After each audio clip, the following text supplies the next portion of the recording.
A Bíblia proíbe um homem de casar com mais de uma mulher? A base do que ela está colocando é pelo fato de aparecer no Antigo Testamento alguns patriarcas casando com mais de uma.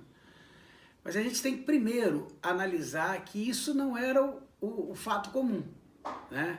Abraão foi casado com Sara e o caso dele, vamos dizer assim, com Agar, foi uma tentativa de tentar apressar uma promessa de Deus. Então, não era o plano de Deus que ele tivesse mais de uma mulher. Isaac só teve Rebeca.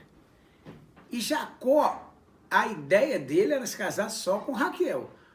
O casamento de Jacó com Lia foi uma coisa arranjada pelo sogro. Então a ideia de Jacó era casar somente com Raquel. Então isso não era a ideia. Agora, se a gente chegar no Novo Testamento, a gente vê em Timóteo a proibição de que o pastor ou o diácono tenha mais de uma mulher.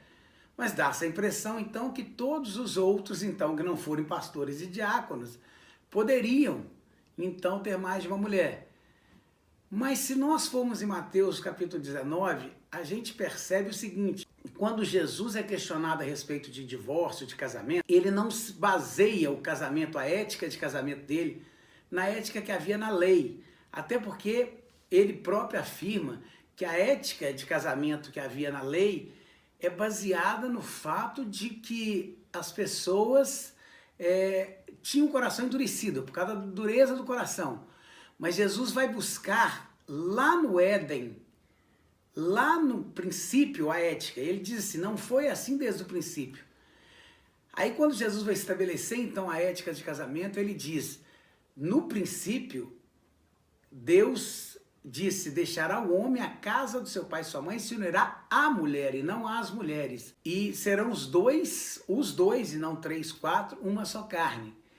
Portanto, o que a Bíblia estabelece é que o homem só se case uma vez ou tem apenas uma mulher. A poligamia não é um princípio bíblico e, embora exista no Antigo Testamento, mais por causa de situações extremas, por causa de dureza de coração.